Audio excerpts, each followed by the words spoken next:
Assalamualaikum warahmatullahi wabarakatuh. Alhamdulillahirabbil alamin.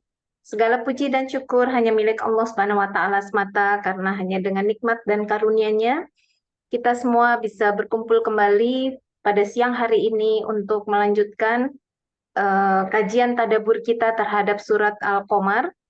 Dan hari ini di bagian kedua ya, jadi sudah untuk kedua kalinya kita mentadaburi surat Al-Qamar.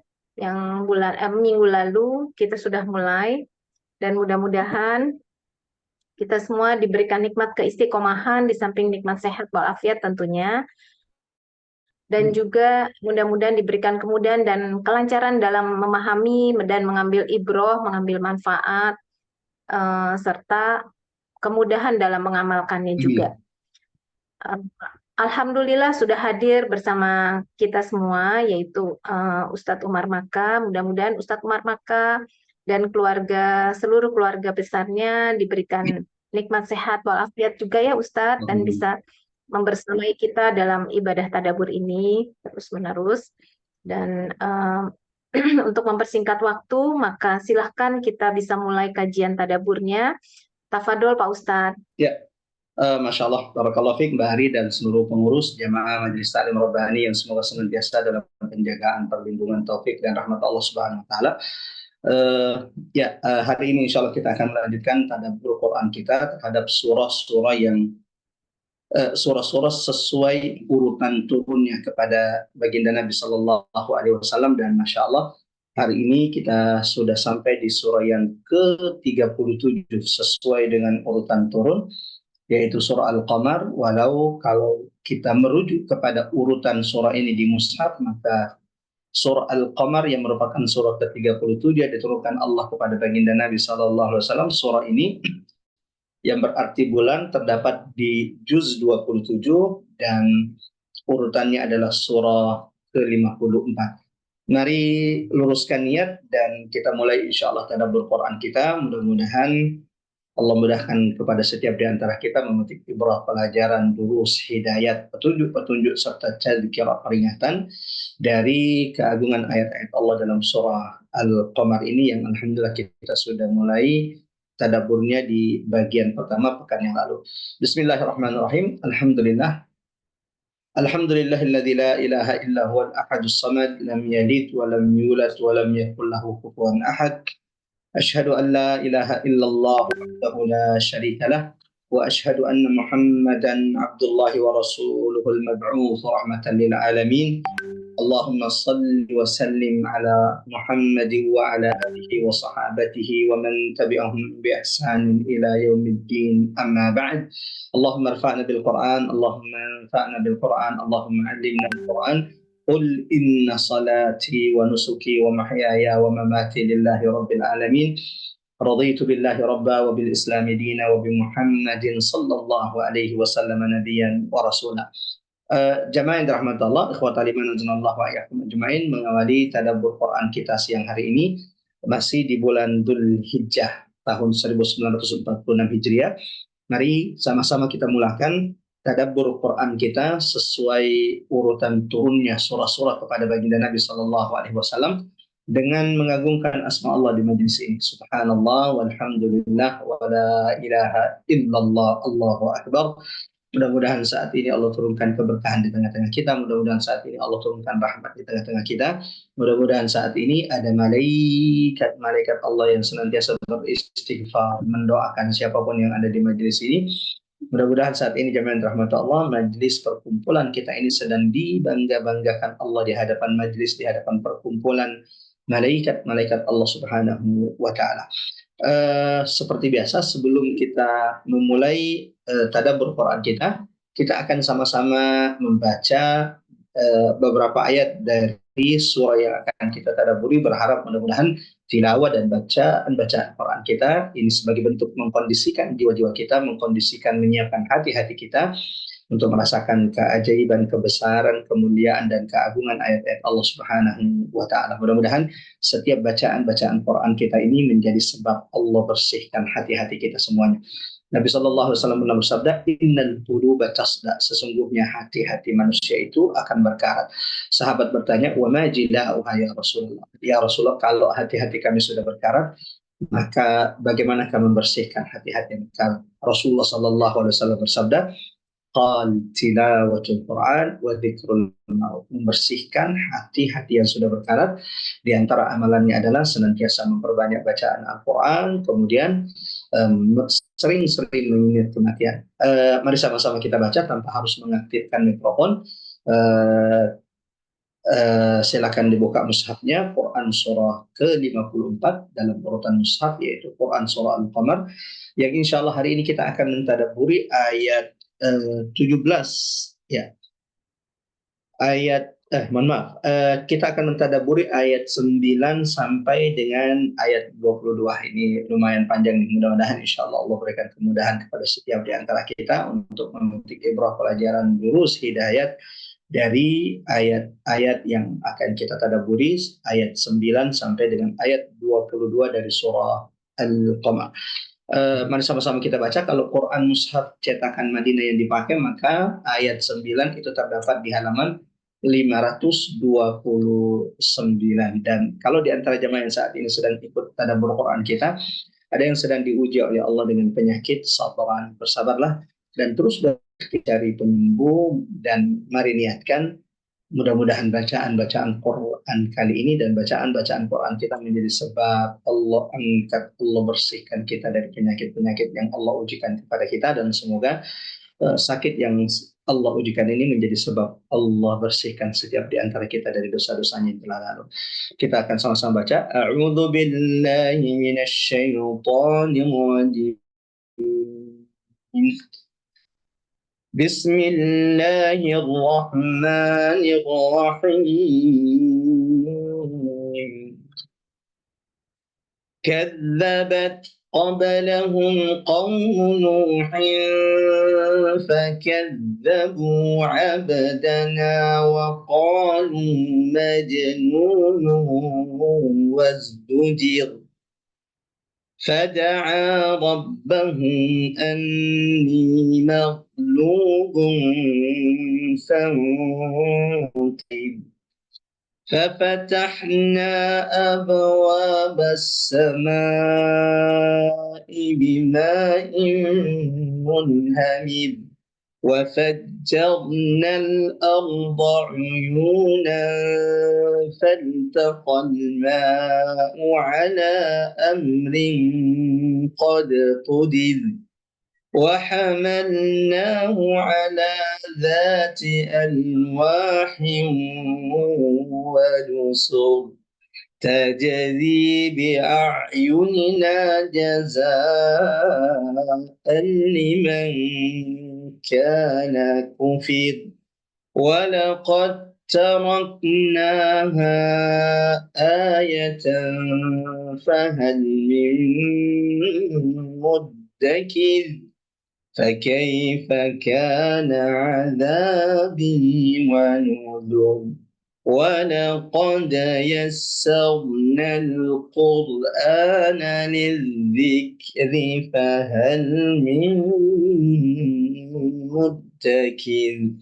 Allahumma arhamna bil Quran, Allahumma arhamna bil Quran. Silakan Bari, ada yang membantu membaca terjemahan dari ayat 9 sampai dengan ayat 22. Silakan, kami berikan kesempatan kepada pengurus Taklim Rabbani atau siapapun yang ingin berbagi ilmu dengan membacakan terjemahan ayat 9 sampai dengan ayat 22. Silakan.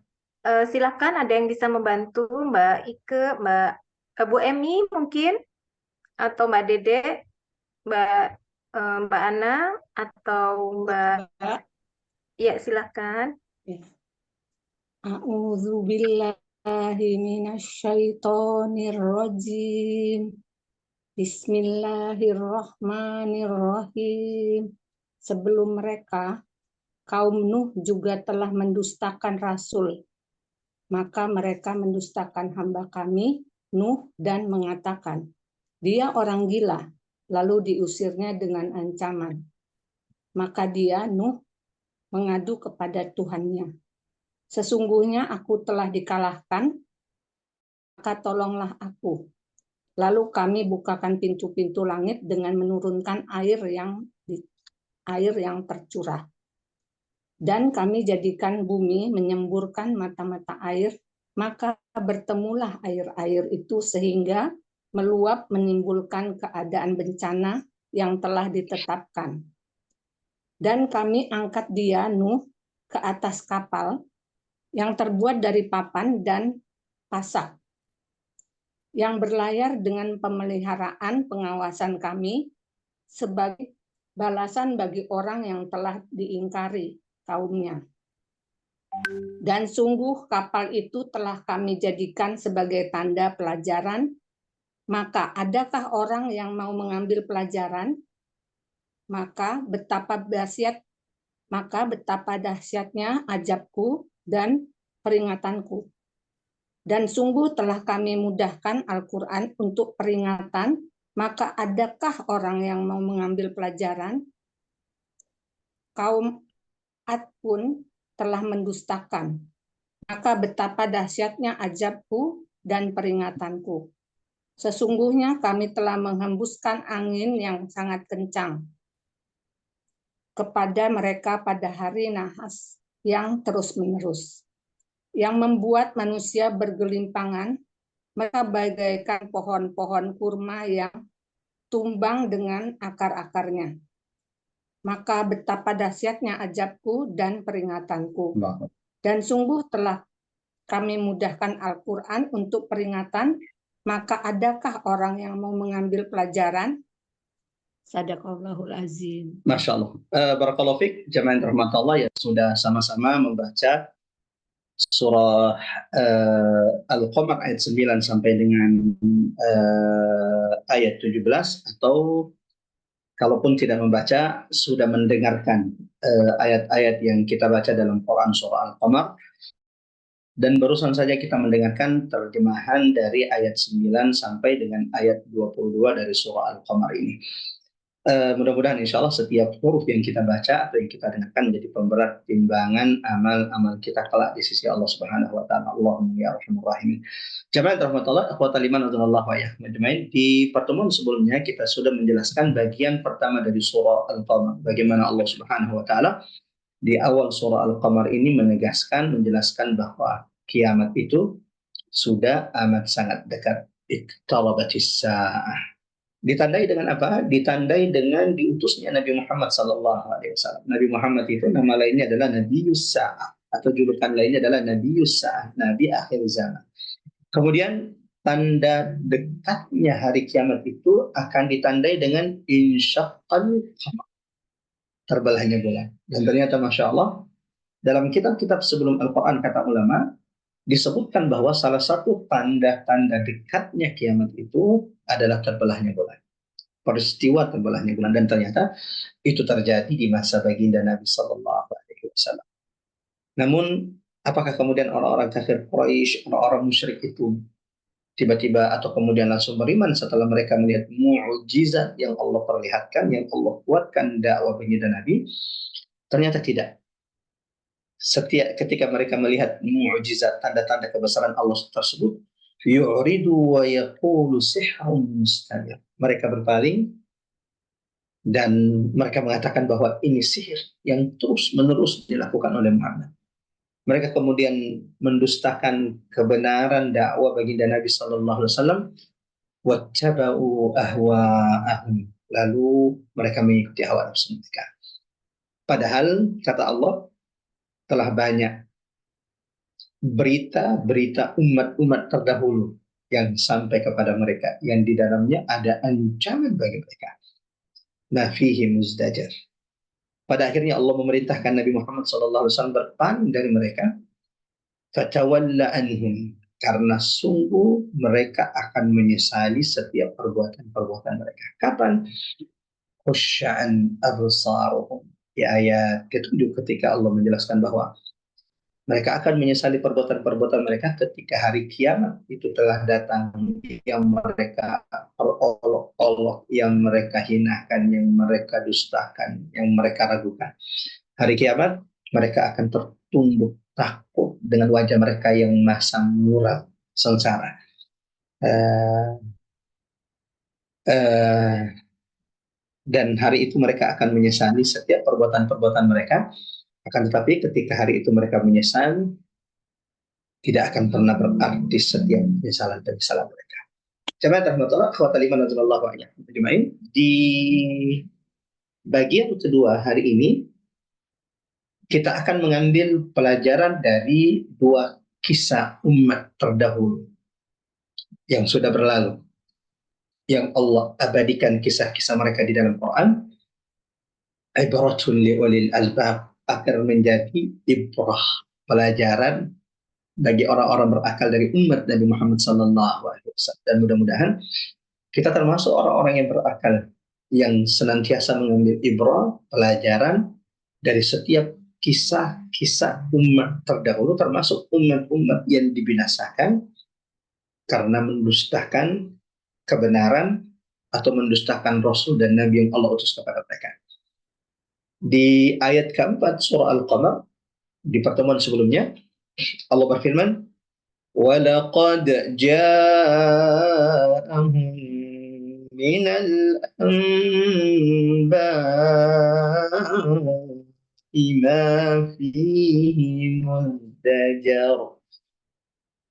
Kenapa mereka mendustakan Muhammad dengan semua tanda-tanda mukjizat yang Allah berikan kepada Rasulullah sallallahu alaihi wasallam? Padahal kata Allah, walaqad ja'ahum minal anba, telah sampai kepada orang-orang Quraisy itu berita-berita umat-umat terdahulu. Ma fihi muzdajar, yang dibalik, yang di dalam berita-berita, informasi, kisah-kisah umat terdahulu yang sampai kepada mereka, ma fihi muzdajar, ada ancaman bagi mereka. Nah, di bagian kedua ini, kalau sebelumnya hanya disebutkan telah sampai kepada mereka berita-berita, nah, berita siapakah mereka, berita tentang umat siapa yang Allah sebutkan?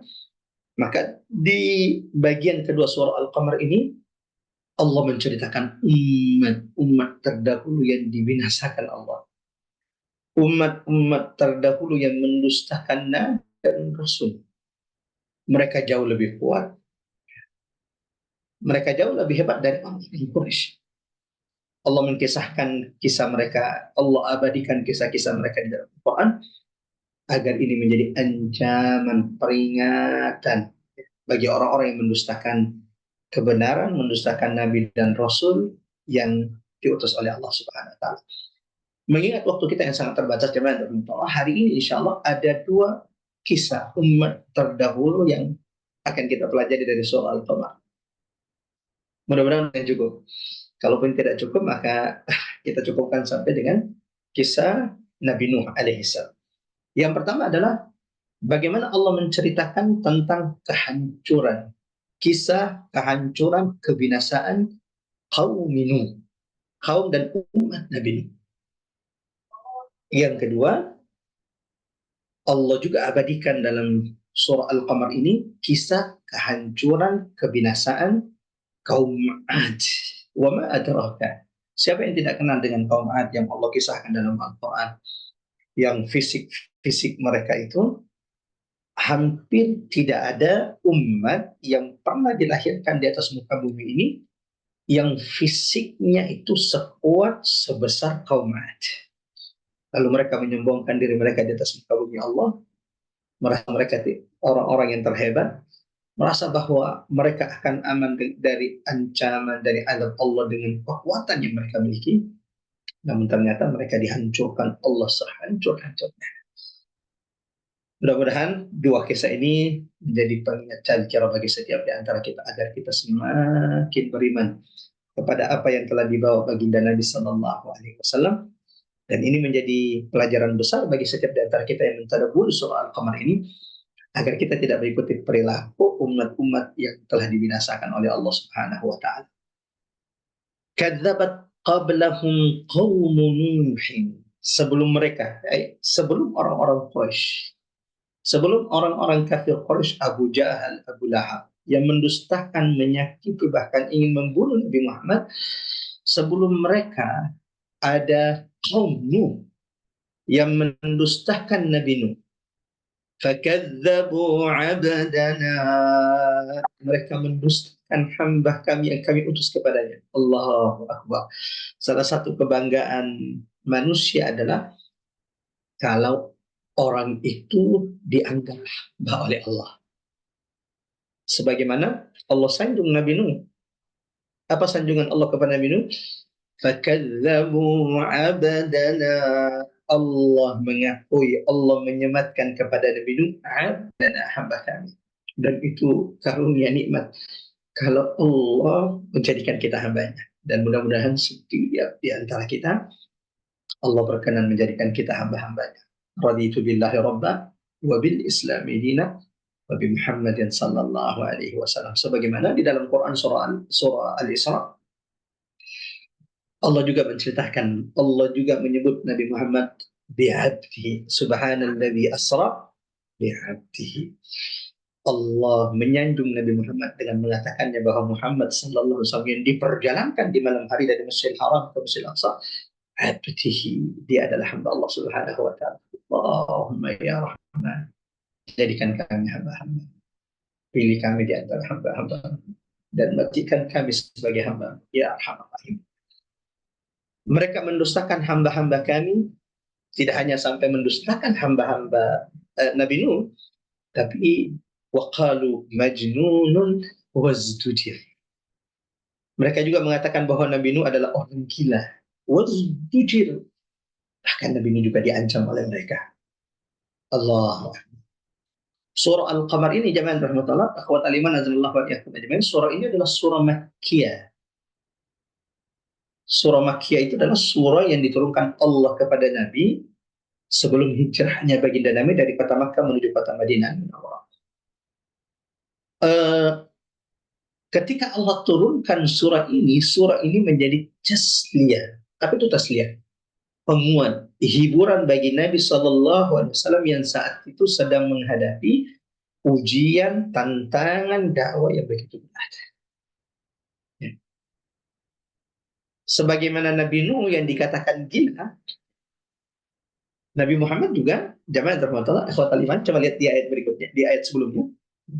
Mereka juga mengatakan Nabi Muhammad SAW sebagai penyihir. Dan sebagaimana Allah sabdakan dalam Quran surah Al-Qalam, Nun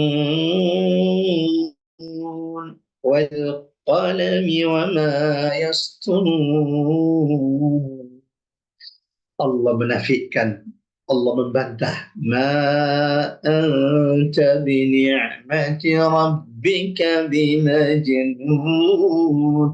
Wahai Muhammad, engkau yang Allah karuniakan nikmat Tuhan kepadamu, engkau bukanlah orang gila seperti yang dituduhkan orang-orang Quraisy. Maka surah ini turun hiburan bagi Nabi dan orang-orang beriman bahwa bukan cuma engkau yang dikatakan gila. Sebelum wahai Muhammad ada Nabi, ada Rasul yang juga akan dijuluki orang gila, yaitu Nabi Nuh alaihi salam. Wa qalu majnunun wazdujir. Di ayat yang lain Allah mengingatkan Nabi Muhammad, fa in kadzabu, maka jika mereka mendustakan wahai Muhammad, faqad kudziba rusulun min qablik, maka Rasul dan Nabi sebelum wahai Muhammad mereka juga telah didustakan oleh orang-orang yang kafir, orang-orang yang durhaka di antara mereka. Dan ini Masya Allah bagi siapapun yang mentadabbur surah ini, bagi setiap ulama, bagi setiap da'i, bagi setiap ustaz, ayat ini juga hiburan, tasliyah. Kalau hari ini ada ulama yang dipenjarakan, ada ustaz yang karena kebenaran dia dizalimi, fa in kadzabu, jika engkau disakiti, jika engkau didustakan, maka Nabi dan Rasul sebelummu juga sudah disakiti, didustakan. Jamaah rahmatullah, akhwatal iman azanallahu wa iyyakum ajmain. Sedikit tentang umat Nabi Nuh. Nabi Nuh dan umat Nabi Nuh merupakan keturunan Nabi Adam alaihissalam. Dalam hadis sahih diriwayatkan oleh Imam Al-Bukhari dari sahabat Nabi Abdullah bin Abbas radhiyallahu anhu. Nabi memberikan clue penjelasan tentang umat Nabi Nuh alaihissalam. Apa kata Nabi Muhammad sallallahu alaihi wasallam? ma baina Nuhin wa Adam, antara Nabi Nuh, jadi masa fase antara Nabi Nuh dan Nabi Adam ada 10 generasi, asyarat qurun. Jadi jarak antara Nabi Nuh dan Nabi Adam itu 10 generasi. Lalu kata Nabi SAW, semuanya berada di atas syariat yang 10 generasi umat manusia dari Nabi Adam sampai Nabi Nuh semuanya berada di atas syariat Allah yang benar. Kana an-nasu ummatan wahidah. Manusia itu satu umat, satu untuk. Tidak ada kesyirikan, tidak ada kekufuran, tidak ada tidak ada hurafat, tidak ada qadam 1, qadam 2. Ini lagi viral nih, saya juga baru tahu tadi pagi, dan ini bahaya bagi akidah kita, jemaah rahmatullah. Ada orang-orang yang kemudian menulis namanya, jadi ada dukun yang live, lalu kemudian siapapun yang mau dibaca, apakah di dalam tubuhnya itu ada jin, ada qadam, itu mereka tinggal menulis. Saya ingatkan kepada jamaah, ingatkan kepada anak-anak muda bahwa ini bahaya, ini bisa menjerumuskan kita kepada kesyirikan. Nabi mengatakan, barang siapa yang mendatangi dukun lalu mempercayai ucapannya dukun 40 tahun, 40 hari salat mereka tidak diterima oleh Allah Subhanahu wa taala. 40 tahun, 40 hari, dan tuqbal salatu 40 yaman, 40 hari di sisi Allah Subhanahu wa taala. Maka ini bukan perkara mudah, jemaah rahmatullah Allah Subhanahu wa taala. Bahwa antara Nabi Adam dengan Nabi Nuh ada berapa generasi? 10 generasi. Dan semuanya itu berada di atas syariat yang benar. Manusia tidak mengenal kesyirikan. Sampai manusia kemudian berselisih. Nah, mulailah kemudian muncul kerusakan di atas muka bumi Allah. Mulailah muncul kesyirikan setelah 10 generasi itu manusia di atas tauhid, di atas la ilaha, tidak ada kesyirikan di atas muka bumi Allah. Kapan muncul? Di masa kaum Nabi Nuh alaihi salam. Allahu akbar. Jadi kalau ditanya apa dosa yang dilakukan kaum Nabi Nuh? Dosa terbesar yang dilakukan diperakakan kaum Nabi Nuh zaman tertentu adalah asyirku billah, menyekutukan Allah Subhanahu wa taala. Padahal sebelum mereka, manusia itu tidak mengenal kesyirikan. 10 generasi manusia yang berada di atas tauhid. Bermula muncul kesyirikan itu adalah di masa kaum Nabi. Maka ketika muncul kesyirikan di tengah kaum Nabi Nuh, maka Allah mengutus Rasul pertama saya ulangi, ketika muncul kesyirikan pertama kali di masa Nabi Nuh, jemaah rahmatullah, maka di sinilah Allah mengutus Rasul pertama di atas muka bumi ini. Jadi kalau ditanya Nabi pertama, Nabi Adam, Rasul pertama yang diutus oleh Allah untuk memperbaharui agama yang sudah melenceng adalah Nabi Nuh alaihi salam. Sehingga kalau ada pertanyaan, awwalu rasulin, Rasul pertama yang diutus oleh Allah, maka jawabannya adalah Nabi Nuh alaihi salam. Menarik jamaah rahmatullah, ikhwatal iman insyaallah wa iyyakum ajmain. Kesyirikan itu pertama kali muncul di masa Nabi. Ini perlu digarisbawahi. Kesyirikan itu pertama kali muncul kapan? Di masa Nabi. Dalam sejarah umat manusia, awwalu syirkin, kesyirikan pertama dilakukan oleh manusia itu di masa Nabi. Sebelumnya gak ada. Karena ummatan wahidah, manusia itu semuanya di atas syariat yang benar. Awal kesyirikan itu muncul di masa siapa? Di masa Nabi Nuh alaihi salam. Dan awal mula kesyirikan itu, hati-hati, awal mula kesyirikan itu adalah al-ghulu fis salihin, berlebihan kepada orang-orang saleh. Dan ini hampir di setiap abad itu muncul di tengah umat manusia. Ya. Dan yang anehnya sebenarnya yang hari ini agak sedih adalah ketika muncul perilaku-perilaku berlebihan di tengah umat manusia yang semestinya mengingatkan umat ini, jangan kemudian memberikan peringatan keras kepada pelaku-pelakunya. Contoh hari ini, saya tidak tahu apakah ibu-ibu jamaah dirahmati Allah sudah melihat videonya. Jadi ada video pengajian seorang guru, lalu kemudian mengatakan bahwa mudah saja sebenarnya kalau mau menjawab pertanyaan malaikat di kubur. Kalau ditanya, man rabbuka? Ghufran. Man nabiyuka? Ghufran. Ma kitabuka? Ghufran.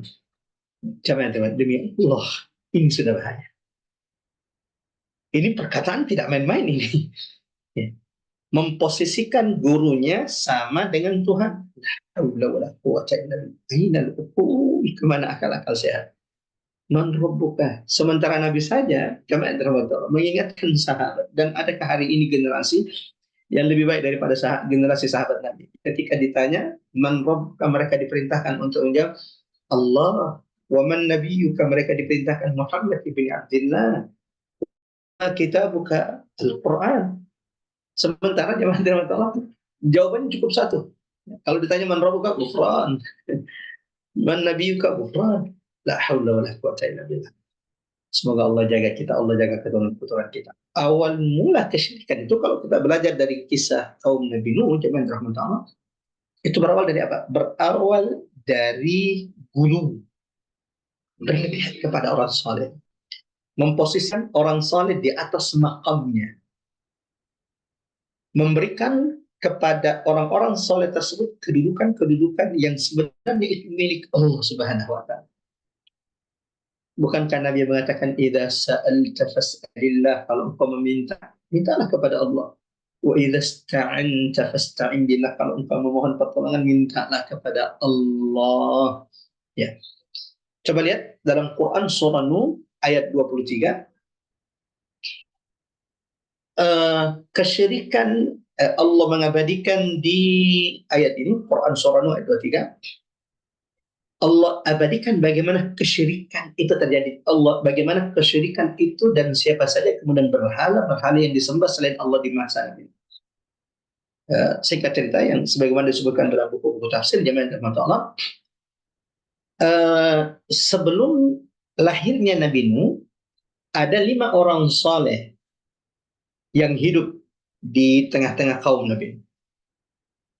Kelima orang soleh ini bahkan Allah abadikan nama-nama mereka dalam Quran surah Nuh ayat 23.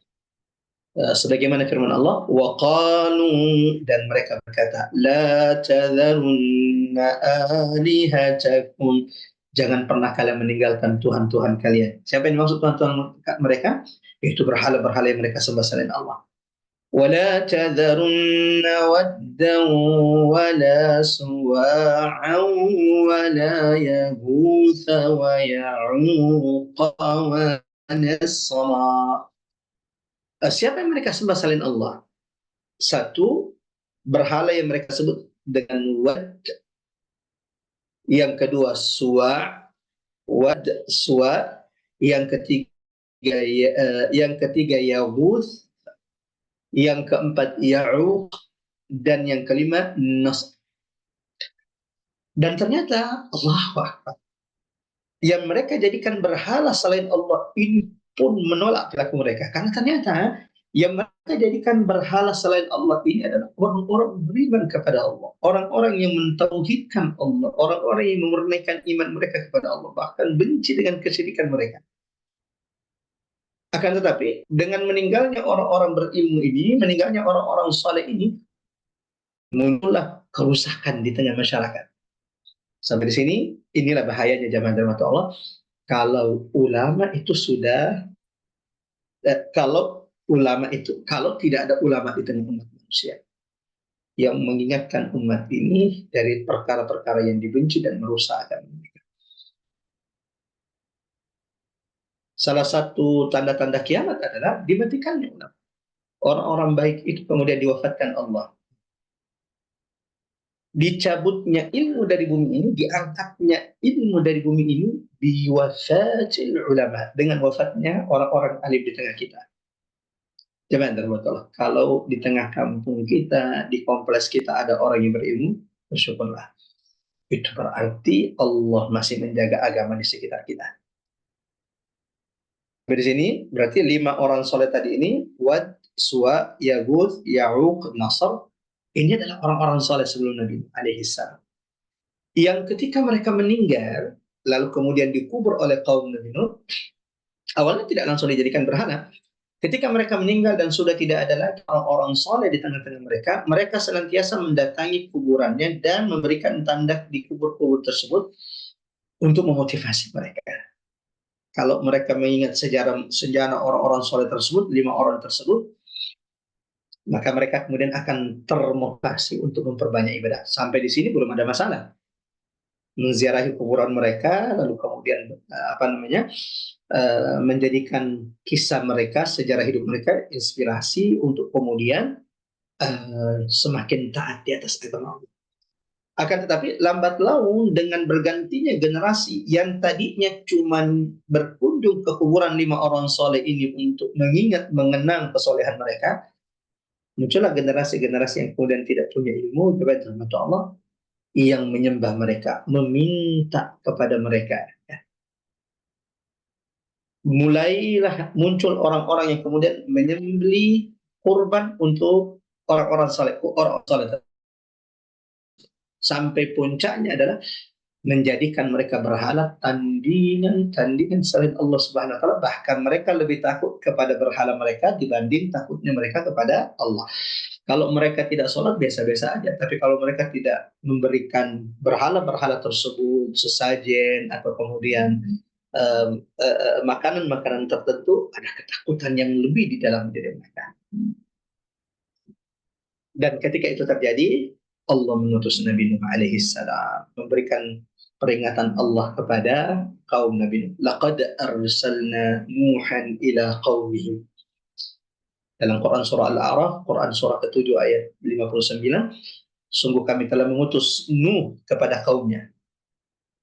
Untuk apa? Apa hikmah? Hanya sekedar untuk mengingatkan mereka kembali menyembah Allah. Jangan menyembah berhala-berhala tersebut yang aslinya mereka ini juga orang-orang soleh yang menyembah Allah. وَلَقَدْ أَرْسَلْنَا نُوحًا إِلَى قَوْمِهِ فَقَالَ يَا قَوْمِ اعْبُدُوا اللَّهَ. Maka berkatalah Nuh kepada kaumnya yang sudah mulai menyembah berhala selain Allah. Mereka berpuasa untuk berhala tersebut, menyembelih untuk berhala tersebut. Kecintaan, ketakutan mereka lebih kepada berhala tersebut dibanding kepada Allah Subhanahu wa taala. فقال يا قوم اعبدوا الله. Tidak ada yang disuruh Nabi Nuh, bukan untuk memperkaya dirinya, bukan untuk mengumpulkan donasi untuk Nabi Nuh, tidak. Nabi Nuh hanya mengajak mereka, ya qaumi i'budullah, wahai kaumku, sembahlah Allah. Kalian tidak punya ilah, tidak punya penyembah, tidak ada yang menciptakan langit dan bumi ini kecuali Allah. Inni akhafu alaikum azab yaumin azim. Sungguh aku takut kepada kalian, wahai kaumku, kalian akan ditimpa azab yang begitu pedih pada hari yang besar. Pertanyaannya, apakah kemudian kaum Nabi Nuh menerima dakwah Nabi Nuh? Tidak. Seperti yang dilakukan kafir Quraisy, itu juga yang dilakukan oleh umat Nabi Nuh sebelumnya. Kadzabat qaum Nuhil mursalin.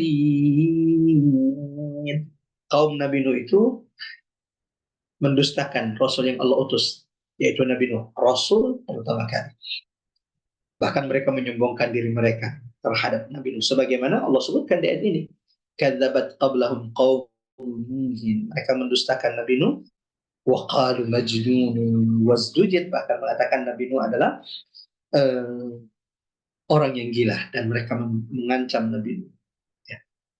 Ini juga Allah tegaskan dalam Quran surah Hud ayat 25 dan 27, walaqad arsalna Nuhan ila qaumih, dan sungguh kami telah mengutus Nabi Nuh kepada kaumnya. Inni lakum nadhirun mubin, sungguh aku ini adalah pemberi peringatan yang nyata kepada kalian. Alla ta'budu illallah.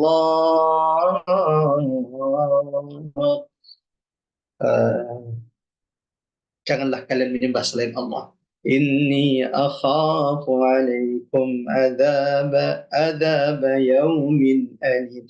Aku sungguh takut, wahai kaumku, kalian akan ditimpa azab yang begitu pedih kalau pada hari kiamat. Apa jawabannya? Coba lihat ayat selanjutnya. Nah, terima kasih banyak Mbak Ari memperlihatkan ayatnya.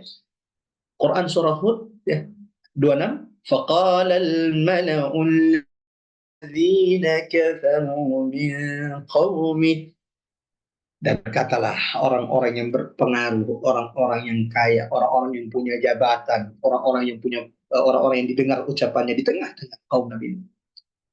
Sampai saya jabatan dari dulu sunnatullah. Kenapa dakwah itu berat? Kalau dakwah itu nggak berat, berarti lagi sedang piknik. Kenapa dakwah itu berat? Karena dari awal Rasul diutus oleh Allah, Nabi Nuh, dari dulu penentang dakwah itu bukan orang-orang miskin, penentang dakwah itu bukan orang-orang yang tidak punya tempat tinggal, hidup di jalanan. Dari dulu, dari awal Rasul yang diutus oleh Allah itu Nabi Nuh, dan kemudian Rasul-Rasul setelahnya, termasuk Nabi Ibrahim, Nabi Nuh, dan Nabi Isa, bahkan masa Nabi Muhammad SAW, penentang-penentang terdepan dakwah para Nabi dan Rasul adalah orang-orang yang berpengaruh, orang-orang yang punya jabatan, orang-orang yang punya harta. Ya, ada juga yang beriman, tapi tidak banyak. Maka kalau ada orang Masya Allah dengan jabatannya Allah beri hidayah, itu nikmat karunia. Dengan hartanya Allah beri hidayah, itu nikmat dan karunia besar. Karena dalam sejarah umat manusia, penentang dakwah itu, faqala al-mala'u alladziina kafaru, dan berkatalah pemimpin-pemimpin, petinggi-petinggi dari yang kafir dari kaum Nabi Nuh, ma naraka illa basyaran mithlana. Kami melihat engkau hai Nuh, hanyalah seorang biasa seperti kami saja. Bahkan dengan sombongnya, dan ini ciri-cirinya, dengan jabatan, kekuasaan yang mereka miliki, harta, kedudukan yang mereka miliki, mereka menyombongkan diri mereka di hadapan kebenaran yang Allah turunkan. Ma narak wa ma naraka taba'aka illa alladhina hum aradiluna badiyat rai. Dan kami melihat, kata kaum Nabi Nuh, pengikut wahai Nuh adalah orang-orang kere, orang-orang miskin, orang-orang yang kurang akal di antara kami. Allahu Akbar, Allahu Akbar. Apakah Nabi Nuh kemudian jamaah Allah berhenti dalam dakwah? Tidak. Nabi Nuh mengajarkan kepada kita bagaimana Nabi Nuh sabar dalam berdakwah. Ini juga nasihat penting bagi kita ketika suatu saat la qadarullah, mudah-mudahan Allah tidak takdirkan ketika kita ceramah, ketika berdakwah kemudian jamaah rahmat Allah, apa yang kita sampaikan itu ditolak, jangan bersedih. Nabi Nuh itu Allahu Akbar 950 tahun. Qala rabbi inni da'awtu qaumi laylan wa nahara. Quran surah Nuh ayat 5 sampai 6. Ya Allah, aku sudah menyuruh kaumku siang dan malam. Selama berapa lama? Selama 950 tahun. Falam yazidhum du'ai illa firara. Bukannya mereka beriman, malah semakin menjauh dari Nabi Nuh alaihi salam. Nah, apa yang terjadi setelah itu? Setelah Nabi Nuh melakukan segala upaya dan usahanya mendakwahi kaumnya, tapi mereka tidak bertambah kecuali kemungkaran, kecuali bertambah kedurhakaan mereka kepada Nabi Nuh. Seperti yang terjadi di masa Nabi Muhammad SAW. Nabi sudah bacakan ayat-ayat Allah kepada mereka, Nabi sudah memperlihatkan mukjizat terbelahnya bulan kepada mereka, lalu mereka berpaling dan mengatakan Nabi Muhammad hanyalah penyihir. Nabi Muhammad bahkan mengancam Nabi Muhammad SAW. Setelah Nabi melakukan tugasnya, maka Allah katakan kepada Nabi masih di awal surah Al-Qamar ayat ke-6, fatawalla anhum, berpalinglah dari mereka. Sementara Nabi Nuh ketika dia sudah melakukan tugasnya, sudah berdakwah 950 tahun, Nabi Nuh kemudian berdoa kepada Allah. Ya Allah, aku sudah melakukan tugas-tugasku. Apa doa Nabi Nuh di sini? Fada'a ayat 10, fada'a rabbahu anni maghlubun fantasir. Nabi Nuh berdoa kepada Allah, ya Allah, aku sungguh telah dikalahkan oleh mereka. Anni maghlubun fantasir. Maka turunkan pertolonganmu ya Allah. Setelah doa ini, Allah segera turunkan adab kepada orang-orang yang durhaka, orang-orang yang menentang, menolak, menyombongkan dirinya, menyembah berhala, menyekutukan Allah dari kaum Nabi Nuh alaihissalam. Di ayat yang lain, jemaah rahmat Allah, di Quran surah Nuh, kalau ini kan doa lain ya, maksudnya bukan doa lain, salah satu doa Nabi Nuh yang Allah abadikan di surah Al-Qamar ini, anni maghlubun fantasir. Ya Allah, kami sudah terkalahkan. Fantasir. Dan doa ini Masya Allah sering juga saya dengarkan dari saudara-saudara kita di Palestina dibaca. Rabbi inni maghlubun fantasir. Ya Allah, kami sudah terkalahkan. Ya, fantasir. Ya Allah, hanya kepadamu kami mohon pertolongan. Ada satu doa Nabi Nuh juga yang diabadikan Allah dalam Quran surah Nuh. Apa doanya? وقال نوح ربي لا تذر على الأرض من الكافرين ديارا. Dan ini doa puncak doa Nabi Ibrahim, Nabi Nuh alaihissalam. Allahu Akbar. Dan karena doa inilah Allah memang tidak menyisakan manusia pembangkang orang-orang kafir dari umat Nabi. Nggak ada yang selamat. Bahkan termasuk putra Nabi Nuh sekalipun semuanya dibinasakan Allah. Semua yang tidak beriman, semua yang mendustakan dakwah Nabi Nuh dibinasakan oleh Allah. Doa Nabi Nuh. Quran surah Nuh ayat 26. Seperti apa bunyi doanya? Rabbi, wahai Tuhanku, la tadhar, jangan engkau biarkan alal ardi minal kafirin dayyara. Jangan engkau biarkan seorang pun, ini doanya. Rabbi la tadhar alal ardi minal kafirin dayyara. Ya Allah, jangan engkau biarkan satu pun tersisa dari orang-orang kafir di atas muka bumi ini kecuali engkau binasakan mereka. Karena kalau ada satu orang saja yang hidup di antara mereka, yudillu ibadah, mereka akan menyesatkan hamba-hambamu lagi. Wala yalidu illa fajiran kaffara. Dan kalau mereka berkembang biak melahirkan generasi anak-anak mereka, mereka tidak melahirkan kecuali fajiran kaffara, orang-orang yang berbuat maksiat dan orang-orang kafir. Maka jamaah rahmat Allah, Allah Akbar. Segera setelah Nabi Nuh berdoa, Anni maghlubun fantasir. Ya Allah, aku terkalahkan oleh mereka, maka tolonglah aku, ayat Allah. Dan dalam Quran surah Nuh, Rabbi la tadhar 'ala al-ardi minal kafirin dayyara. Ya Allah, jangan biarkan satu orang pun dari orang-orang kafir tersebut hidup di atas muka bumi. Coba perhatikan ayat berikutnya, ayat 11 dan seterusnya, jamaah rahmat Allah. Di ayat 11 Allah kemudian mengawali firman-Nya di ayat 11 ini dengan kata fa. Fa. Jadi setelah doa di ayat sebelumnya, ayat 10 itu adalah doanya Nabi Nuh. Rabbahu fada'a rabbahu anni maghlubun fantasir. Setelah doanya Nabi Nuh, ya, kemudian Allah berfirman, fafatahna, artinya segera, langsung. Sebelum saya lanjut, jemaah rahmat Allah, ini pelajaran bagi kita orang beriman. Jangan pernah menganggap kecil yang namanya doa. Ya, kita bisa jadi, ya bukan bisa jadi, kita tidak bisa, ya hari ini kita tidak bisa datang ke Gaza, ke Palestina, membantu saudara-saudara kita melawan para penjajah Zionis laknatullah alaihim yang ingin menguasai negeri mereka dan ingin menghancurkan Masjidil Aqsa. Mungkin juga di antara kita ada yang saatnya sedang mendapatkan kesulitan secara finansial sehingga kita tidak bisa membantu mereka secara finansial. Tapi ingat, engkau punya doa yang bisa menggetarkan arsy Allah Subhanahu wa taala.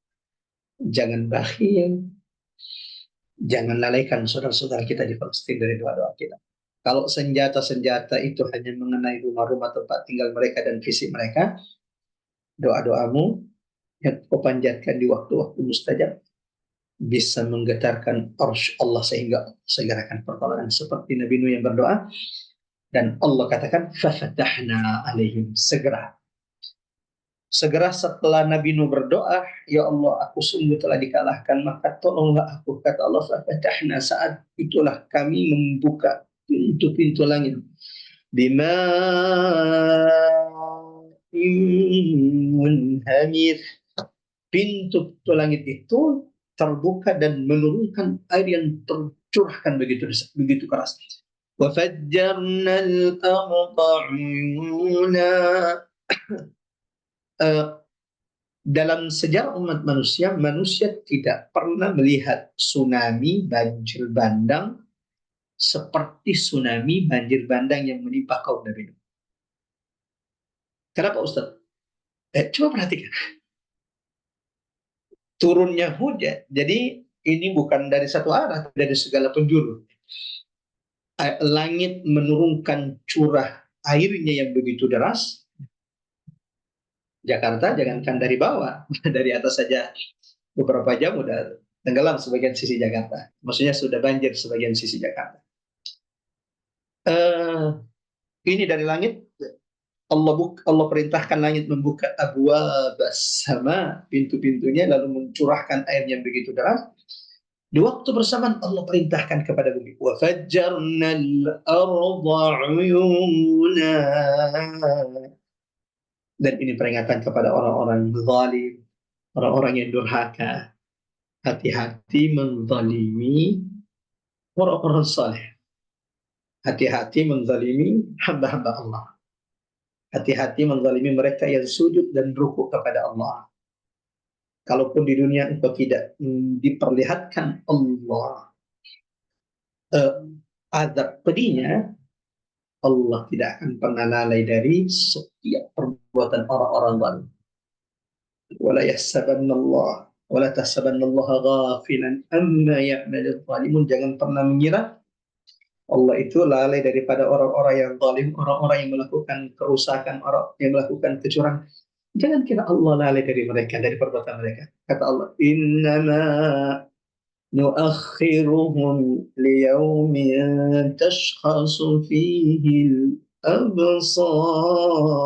Kata Allah, kami tidak azab mereka di dunia, kami tidak turunkan azab, siksaan kepada mereka di dunia. Kenapa? Innama nuakhiruhum. Karena kata Allah, kami tangguhkan siksa mereka.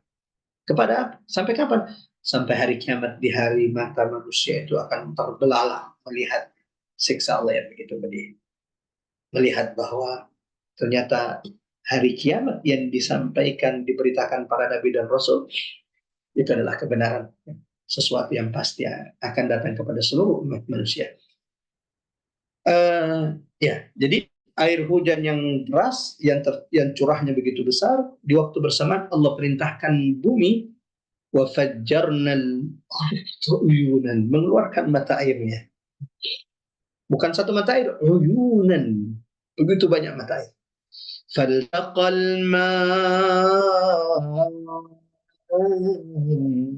ala amrin qad qudir. Maka air langit dan air bumi kemudian bertemu sesuai dengan apa yang telah Allah tetapkan kepada umat Nabi. Nah, sampai di sini ikhwatal iman azallahu wa iyyakum ajmain. Ya. Kalau kita perhatikan bagaimana banjir bandang yang tsunami terbesar dalam sejarah umat manusia yang menimpa kaum Nabi Nuh. Seperti Allah gambarkan di ayat ini, surah Al-Qamar, bagaimana Allah memerintahkan langit membuka pintu-pintunya dan menurunkan curahan air yang begitu besar, bumi memancarkan air dari mata airnya. Salah satu surah, jamaah rahmatullah, ikhwatal iman azallahu wa iyyakum ajmain, atau di ayat-ayat lain yang menjelaskan tentang banjir besar, tsunami yang menenggelamkan kaum Nabi Nuh, memang nggak ada yang selamat kecuali orang-orang yang beriman bersama Nabi Nuh alaihissalam. Dalam Quran, coba salah satu contohnya, coba lihat Quran surah Al-A'raf, Quran surah ke-7 ayat 64. Fakadzabuhu fanajjaynahu walladzina ma'ah. Mereka mendustakan Nabi Nuh, maka kami selamatkan Nabi Nuh dan orang-orang yang bersamanya. Yang tidak beriman bagaimana? Wa aghraqna alladzina kadzdzabu bi ayatina. kami tenggelamkan semua mereka yang mendustakan ayat-ayat kami. Innahum kanu qauman amin. Mereka itu adalah orang-orang yang ditenggelamkan adalah orang-orang yang sudah buta mata hatinya. Allahu Akbar. Allahu Akbar. Kemudian dalam Quran surah Hud, nah, ini salah satu surah yang detail menggambarkan seperti apa dahsyatnya tsunami banjir besar di masa Nabi Nuh. Hatta idza jaa amruna, sampai ketika ketetapan kami telah datang, azab Allah datang kepada kaum Nabi Nuh. Apa kata Allah? Qul nahmil fiha min kulli zawjayn itsnain. Allah perintahkan kepada Nabi Nuh agar membawa berpasang-pasangan, baik itu manusia atau kemudian binatang. Jadi dibawa berpasang-pasangan, binatang itu diambil berpasang-pasangan. Illa man sabaqa alaihi alqawl wa man amana ma'ahu illa qalil. Dan ternyata yang beriman kepada Nabi Nuh setelah 950 tahun siang dan malam Nabi Nuh berdakwah, itu hanya sedikit. Saya sering mengingatkan teman-teman, ibu-ibu pengurus Majelis Taklim Rabbani, lalu kemudian Al-Marhamah dan Majelis Taklim yang kami diamanahkan untuk berbagi ilmu atau kemudian belajar bersama. Dakwah itu tidak diukur, keberhasilan Majelis Taklim kita tidak diukur dari banyaknya jamaah. Berhasilnya seorang ustadz itu dalam dakwah tidak, ukurannya itu bukan hanya follower, bukan banyaknya orang-orang yang mendengarkan ceramahnya. Keberhasilan dakwah seorang ustadz, keberhasilan dakwah majelis taklim itu adalah jika mereka istiqomah dalam dakwah sampai Allah wafatkan, Allah matikan mereka semua. Ya. Coba lihat Nabi Nuh 950 tahun, wa ma amana ma'ahu illa qalil. Kata Allah di Quran surah Hud ayat 1, yang beriman bersama Nabi Nuh itu hanya sedikit. Bahkan Nabi Muhammad dalam hadits mengatakan, uridu, aku diperlihatkan ada nabi, ini nabi nih. Jadi kalau cuma Umar Makkah yang mau dengar ceramah cuma sedikit. Siapa kita dibanding para nabi? Kata baginda Nabi, aku diperlihatkan ada nabi pengikutnya cuma 3, ada nabi pengikutnya cuma 2, ada nabi pengikutnya cuma 1, bahkan ada nabi nggak ada pengikutnya. Apa kita berani mengatakan bahwa nabi itu gagal dalam berdakwah? Pasti kita tidak berani untuk mengatakan itu. Mereka nabi yang dipilih oleh Allah Subhanahu wa taala. Maka ini menjelaskan kepada kita ukuran berhasilnya seseorang itu dalam dakwah tidak dilihat dari banyaknya jamaah, tetapi apa? Keistiqomahannya dalam berdakwah sampai perjumpaan dengan Allah Subhanahu wa taala. وقال اركبوا فيها بسم الله مجريها ومرساها إن ربي لغفور رحيم. Dan Allah katakan kepada Nabi Nuh dan pengikutnya, irkabu fiha, naiklah kalian di atas bahtera, di atas perahu dengan mengucapkan Bismillahirrahmanirrahim wa mursaha inna rabbi laghafurur rahim, yang kemudian sampai hari ini dijadikan doa safar bagi kita umat Nabi Muhammad sallallahu alaihi wasallam. Wa hiya tajri bihim fi mawjin kaljibal.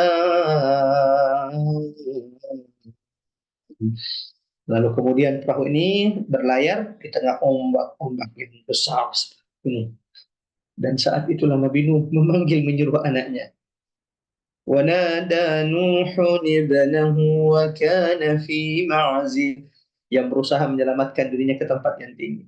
Qala ya bunayya irkam ma'ana, wahai putraku, naiklah ke bahtera ini bersamaku. Wa la takum ma'al kafirin,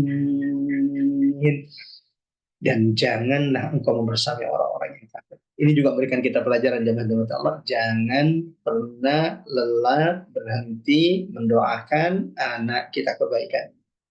Belajar dari Nabi Ibrahim alaihissalam yang tidak pernah bosan mendoakan kebaikan untuk keturunannya. Rabbi habli minas salihin. Jamaah termata, saya ingin mengingatkan diri saya, mengingatkan jamaah termata, kalau di antara anak-anak kita saat ini ada yang belum sholat, belum masuk ke masjid, jangan lalai, jangan berhenti mendoakan mereka. Bahkan Al-Quran mengingatkan kita bahwa teruslah berwasiat, teruslah menasihati anakmu sampai ajal itu datang kepadamu. Am kuntum syuhada. Apakah engkau menyaksikan idh hadara Ya'qub al-maut, ketika Yakub itu datang kematian ajal kepadanya, idh qala li bani, ketika ajal kematian itu datang, ketika sakaratul maut, dia berkata kepada anak-anaknya, keturunannya, ma ta'buduna min ba'di, apa yang kalian sembah setelah saya? Allahu akbar. Sebuah nasihat penting bagi kita jamaah terhormat Allah, bahwa dakwah nasihat itu kepada anak kita, wasiat kebaikan kepada anak kita sampai ajal itu datang kepada kita. Seperti Nabi Nuh, sampai ketika azab Allah itu datang, ia masih berusaha mendakwahi anaknya, walau akhirnya anaknya tetap menolak. Qala sa'awi ila jabal ya'simuni minal ma', memilih untuk naik ke atas gunung, merasa akan diselamatkan Allah, padahal hari itu tidak ada yang selamat. Allahu Akbar. Tidak ada yang selamat. Kita lanjutkan surah Al-Qamar. Wa hamalnahu ala dhati alwahim wa dusur. Nabi Nuh kok kenapa bisa selamat? Selamat Nabi Nuh karena mereka naik ke atas bahtera, kapal yang perintahkan kepada Nabi Nuh untuk dibuat. Dan ketika Nabi Nuh membuat kapal tersebut, dia juga tidak luput dari ejekan, cemoohan kaumnya. Ya. Tajri bi a'yunina jazaan liman kana kufir. Di mana perahu ini, jamaah rahmat Allah, kapal yang dinaiki oleh Nabi Nuh dan orang-orang yang beriman, senantiasa berlayar dalam pengawasan dan penjagaan Allah. Allahu Akbar. Sampai di sini ikhwatal iman azanallahu wa iyyakum ajma'in, Allah menyampaikan kita di surah ini bahwa orang-orang yang mendustakan Nabi Nuh semuanya ditenggelamkan, dibinasakan oleh Allah Subhanahu wa taala. Sementara yang beriman kepada Nabi Nuh alaihi salam, itulah yang selamat. Maka barang siapa yang ingin selamat, ikutlah jalan yang telah dilalui oleh para nabi dan rasul dan yang dicontohkan oleh baginda Nabi sallallahu alaihi wasallam. Mungkin ada yang bertanya, Ustaz, ada berapa yang selamat dari kaum Nabi? Karena kan di ayat tadi yang sudah kita bacakan, wa ma amana ma'ahu la qalil, yang beriman kepada Nabi Nuh itu sedikit. Memang terjadi khilaf di kalangan ulama, ada berapa jumlah orang beriman dari kaum Nabi Nuh yang tersisa setelah datangnya tsunami terbesar yang pernah ada di atas muka bumi ini. Bahkan disebutkan jemaah rahmat Allah, yang tenggelam itu adalah keseluruhan bumi ini. Allah. Jadi bumi ini memang keseluruhannya ditenggelamkan. Itu salah satu pendapat Allah. Walau memang tidak ada dalil jelas sahih yang menyebutkan bahwa berapa jumlah bumi ini ditenggelamkan Allah. Tapi sebagian mengatakan bahwa memang karena doa Nabi itu jangan sampai ada orang kafir yang hidup satupun kecuali engkau binasakan. Sehingga semuanya itu dibinasakan Allah. Sehingga manusia setelah Nabi Nuh itu adalah keturunan Nabi Nuh alaihissalam. Sebagaimana diriwayatkan oleh sahabat Ali bin Abi Thalib, Ali ibn Abi Talha, dan ini juga pendapat sahabat Nabi Ibnu Abbas, lam tabqa illa dzurriyyatun alaihi salam. Setelah peristiwa tsunami yang Allah gambarkan di surah Qamar ini dan di surah-surah yang lain, di atas muka bumi ini memang tidak ada lagi manusia kecuali keturunannya Nabi.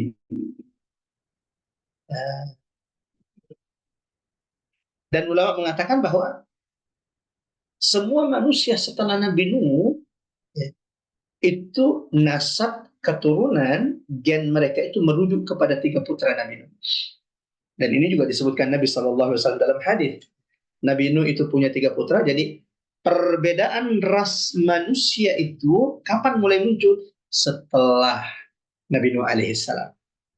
Perbedaan ras, warna kulit, bentuk wajah itu setelah di anak cucu Nabi Nuh alaihissalam, keturunan Nabi Nuh alaihissalam. Merujuk kepada 3 putra Nabi Nuh, Sam, Ham, Yafid. Ada 3. Kata Nabi, Sam bin Nuh, Sam putra Nuh, ini adalah bapaknya orang Arab dan Romawi. Hidung mereka mancung, kulitnya putih-putih. Ini apa namanya, ras mereka itu merujuk kepada putra Nabi Nuh yang bernama Sam bin Nuh. Yang kedua, Ham bin Nuh. Mereka yang berkulit hitam, rambut keriting, itu ras mereka merujuk kepada putra Nabi Nuh, Ham bin Nuh. Dan ada yang mengatakan bahwa orang-orang Asia itu, kita ini orang-orang Asia, wallahu a'lam bishawab, ras kita, keturunan kita itu merujuk kepada putra Nabi Nuh, Yafid bin Nuh. Wallahu a'lam bishawab. Ya. Ada perbedaan di kalangan ulama berapa jumlah orang yang selamat di kapal Nabi Nuh. Ya. Ibnu Abbas radhiyallahu anhu mengatakan bahwa jumlah orang yang selamat dari kaum Nabi Nuh itu adalah kanu 80 nafsan ma'hum nisa'uhum. Sekitar 80 jiwa.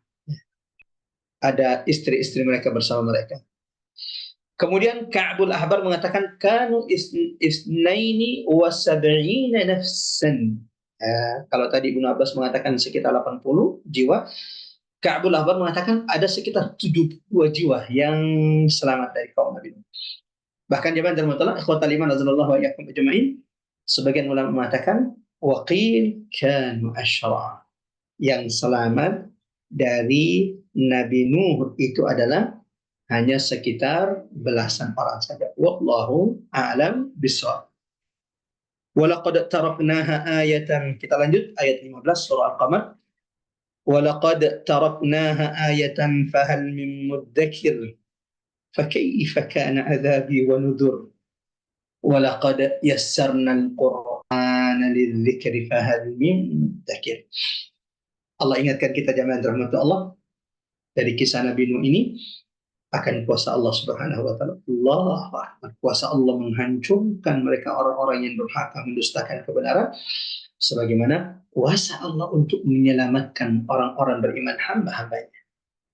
Dan Allah ingatkan kepada kita di kisah Nabi Nuh ini, laqad taraknaha ayatan fahal min muddakir. Allah jadikan kisah Nabi Nuh ini, kisah umat Nabi Nuh dan azab bencana yang Allah timpahkan kepada kaum Nabi Nuh, kehancuran kaum Nabi Nuh. Walaqad taraknaha, ya Allah kisahkan kepada kita agar ini menjadi ayat tanda peringatan bagi kita akan kuasa Allah Subhanahu wa taala. Lalu Allah mengingatkan kita, fahal min muddakir. Adakah di antara manusia yang betul-betul mengambil ibrah, mengambil pelajaran dari kisah kehancuran kebinasaan kaum Nabi Nuh yang mendustakan kebenaran, mendustakan Rasul pertama yang diutus oleh Allah.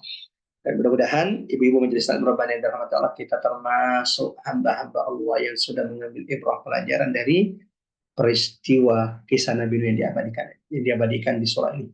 Sebagaimana jemaah rahmat Allah, di ayat 16 Allah juga mengingatkan kepada kita, fakaifa kana adzabi wa nuzur, maka betapa dahsyatnya azabku dan peringatanku. Ini menjadi peringat bagi kita bahwa azab Allah itu begitu pedih. Tugas kita orang-orang beriman adalah memberi peringatan di atas muka bumi Allah, tidak membiarkan kemungkaran, kerusakan itu di atas muka bumi Allah terjadi. Karena jika azab itu datang, bukan hanya orang-orang yang zalim yang ditimpakan. Wattaqu fitnatan la tusibanna alladziina zalamu minkum khassah. Mudah-mudahan kisah ini menjadi pengingat bagi setiap di antara kita jemaah rahmat Allah untuk tidak pernah lelah mengingatkan manusia ke jalan Allah Subhanahu wa taala. Dan menariknya jemaah rahmat Allah, ada satu ayat dalam Quran surah Al-Qamar ini yang 4 kali berulang. Ayat 17, dan sepertinya kita akan cukupkan sampai di ayat 17 ini insyaallah. Tadinya kita berencana sampai 2 kisah kisah kaum Ad, tapi sepertinya waktunya tidak memungkinkan. Ada satu ayat di surah Al-Qamar ini berulang sebanyak 4 kali. Dan uniknya redaksinya itu sama. Redaksinya sama. Coba perhatikan. Ayat 17 apa bunyinya? وَلَقَدْ يَسَّرْنَا الْقُرْآنَ وَلَقَدْ يَسَّرْنَا الْقُرْآنَ لِلذِّكْرِ فَهَلْ مِن مُّدَّكِرٍ. Sungguh kami telah memudahkan Quran itu sebagai peringatan. Allahu Akbar. Sungguh, coba lihat. Bagi yang paham bahasa Arab, wa la qad, ada dua penegasan di sini. Lam, ini lam ta'kid. Huruf lam yang digunakan untuk memberikan penegasan kepada sebuah ungkapan. Ya, Pak Ustadz, lam taukid. Masya Allah. Lam tauqid. Betul sekali. Yang kedua ada qad. Dan ini juga sebagai bentuk penegasan dalam Quran. Wa la qad, berarti dua kali Allah tegaskan. Sungguh telah kami mudahkan Quran itu. Walaqad yassarna al-Qur'ana lidzikr. Sungguh telah kami mudahkan Quran itu sebagai peringatan. Fahal min mudzakir. Ini yang pertama. Coba cek ayat 22. Ayat 22 kita baca ayat 22 di mushaf saya. وَلَقَدْ يَسَّرْنَا الْقُرْآنَ لِلذِّكْرِ فَهَلْ مِن مُّدَّكِرٍ. Redaksinya sama. Sungguh telah kami mudahkan Quran itu sebagai peringatan. Adakah orang yang sungguh-sungguh mengambil pelajaran dari Quran? Dua. Kemudian di ayat 32, jamaah rahmat Allah. Saya coba cek ayat 32 di sini. وَلَقَدْ يَسَّرْنَا الْقُرْآنَ لِلذِّكْرِ فَهَلْ مِن مُّدَّكِرٍ. Sungguh telah kami mudahkan Quran itu sebagai peringatan. Adakah orang-orang yang sungguh-sungguh menjadikan dia sebagai peringatan dan pelajaran? Tiga. Yang keempat, terdapat di ayat 40. Coba cek ayat 40. Ya. Coba cek ayat 40. وَلَقَدْ يَسَّرْنَا الْقُرْآنَ لِلذِّكْرِ فَهَلْ مِن مُّدَّكِرٍ. Sungguh telah kami mudahkan Quran itu sebagai peringatan. Maka adakah orang-orang yang sungguh-sungguh menjadikan ia sebagai pelajaran? Allahu Akbar. 4 kali disebutkan berulang-ulang dalam satu surah. Ingat, dalam satu surah, yaitu surah Al-Qamar.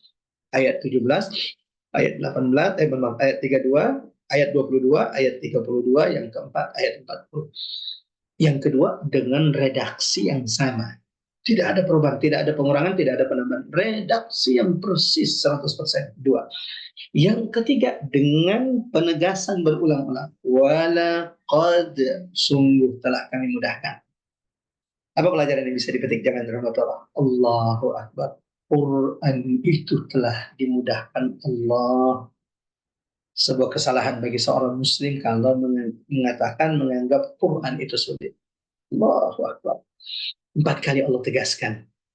4 kali Allah ulangi dalam suatu surah dengan penegasan, dengan redaksi yang sama. Quran itu sudah benar-benar dimudahkan oleh Allah. Allahu Akbar.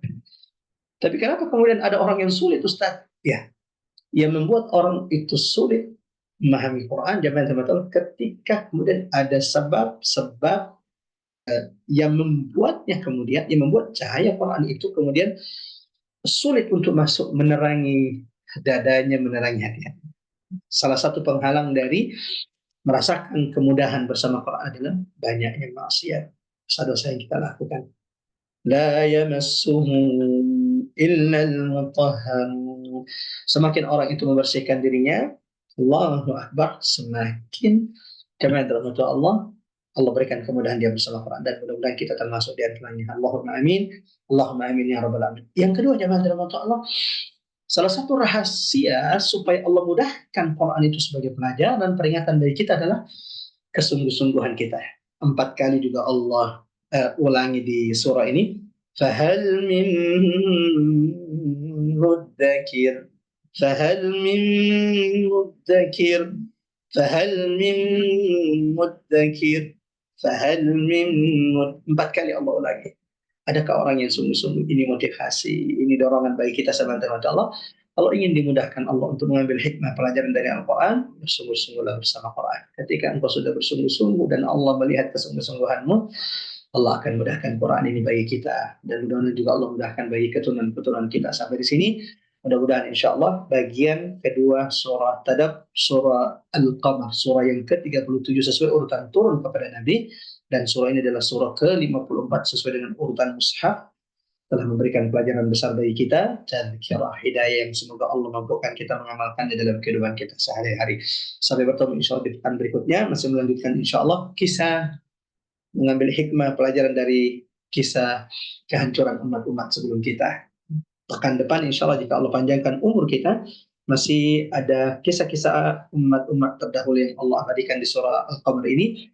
Ada kisah kaum Ad. Siapa kaum Ad? Adakah hubungan kaum Ad dengan Nabi Nuh? Kaum Nabi Nuh yang Allah sebutkan kisah mereka setelah kisah Nabi Nuh.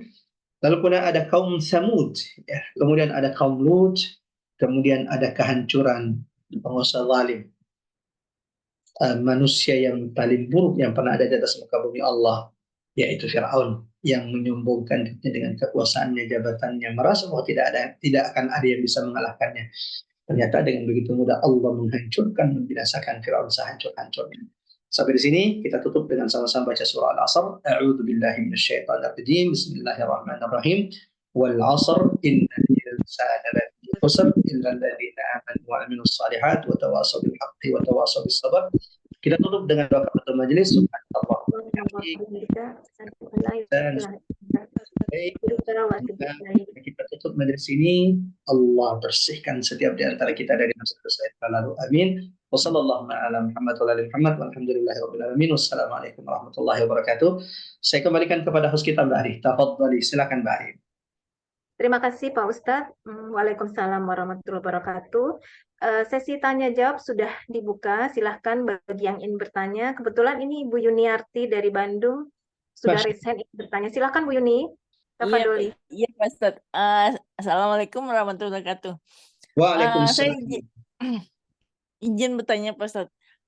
Kalau kita membaca, nah seperti tadi yang Pak Ustadz contohkan, misalnya kita membaca Bismillahirrahmanirrahim. Nah, B-nya itu kan huruf, nah ismi isim. Nah itu apakah kita biar kita, saya itu kan masih dalam tahap belajar bahasa Arab, untuk kita supaya tidak melupakan bahasa Arabnya dan serta irobnya dan dan isim fiilnya kan kita itu kalau kita dalam tahap belajar kan harus dipelajari. Setiap saya baca tuh selalu begitu Pak Ustadz, biar nggak lupa. Kalau kita nggak begitu, kadang-kadang saya suka lupa juga tuh Pak Ustadz. Apakah diperbolehkan apa enggak Pak Ustadz kalau misalkan kita lagi membaca Quran gitu? Jadi kan ya, Masya Allah, barakallahu fiik. Jazakallahu rahmatullah ikhwatal iman azallahu wa iyyakum. Ya, kalau memang ada yang punya waktu, Masya Allah, waktu luang untuk mendalami bahasa Arab, silakan. Masya Allah, semakin paham bahasa Arab, semakin Insya Allah merasakan kebesaran, kedahsyatan, keajaiban Al-Quran, mukjizat Nabi Sallallahu Alaihi Wasallam. Kan tetapi kalau memang kondisinya saat ini umur yang sudah udur, yang sudah tidak muda lagi, maka memang sebaiknya mengambil pesan-pesan penting utama dari setiap ayat surah yang kita ambil lalu kemudian berusaha kita amalkan. Masya Allah, barakallahu fiik. Ibu Yuniarti dari Bandung yang Masya Allah ternyata punya perhatian dengan bahasa Arab. Umar Ibn Khattab itu menganjurkan kita untuk belajar bahasa Arab. Fa'innaha juz'un min dinikum. Ya. Akan tetapi memang ketika sedang sholat lalu kemudian baca Al-Quran, ya sebaiknya fokus tadabbur tentang ayat, makna, tujuan dari surah tersebut. Ya. Tanpa harus diganggu dengan kaidah-kaidah bahasa. Ya. Karena takutnya itu akan memalingkan dia dari mentadaburi, menghayati makna-makna dari ayat. Iya. Bismillah. Itu nanti akan mengganggu sendiri. Ya. Itu digunakan di luar sholat. Ya. Di luar sholat. Seperti itu kira-kira jawabannya. Wallahu a'lam bishawab. Saya mau bertanya lagi Pak Ustadz. Yang kedua, Al-Quran itu kan mempermudah sebagai obat. Nah itu saya baru tahu itu Quran itu sebagai obat, karena saya dosa sendiri sih Pak Ustadz. Dari dulu saya berobat tidak ke Allah dulu. harusnya kan kita kalau misalkan sakit itu kan ke Allah dulu ya, baru Ya, kita ke manusia. ya. Nah itu yang saya rasakan, ya waktu saya operasi itu saya berdosa banget ya Pak Ustadz. Jadi pas operasi itu memang saya berdoa, tapi ya salahnya saya sendiri sih meminta pertolongannya ke manusia dulu baru ke Allah. Itu apakah salah apa enggak Pak Ustadz? Emang kita kan bertujuannya untuk sembuh ya, tapi kan diutamakan ke Allah dulu baru ke manusia. Itu Betul. banyak orang yang selalu begitu Pak Ustadz. Kan itu Ya, Masya Allah. kalau menurut secara Islam kan itu salah Pak Ustadz. Harusnya Ya, bagaimana Pak Ustadz Jajakan? ya, Masya Allah. Keyakinan yang harus ditanamkan sebagai seorang Muslim bahwa yang maha menyembuhkan itu adalah Allah. Kita itu akan sembuh jika Allah mengizinkan, menghendaki kesembuhan bagi kita.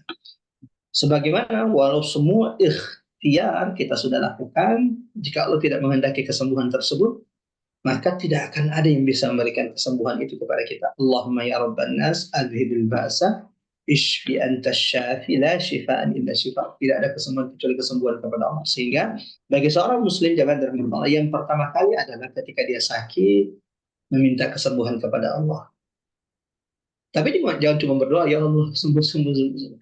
Setelah dia menyandarkan kesembuhan, memohon bermunajat kesembuhan kepada Allah, maka kemudian dia berikhtiar sebagai manusia, mendatangi ahlinya. Ya. Siapa ahlinya? Para dokter yang memang punya ilmu dari Allah. Karena lagi-lagi ilmu yang dimiliki para dokter tersebut adalah ilmu Allah yang dikaruniakan Allah kepada mereka. Mendatangi mereka lalu kemudian berikhtiar mencari penyembuh.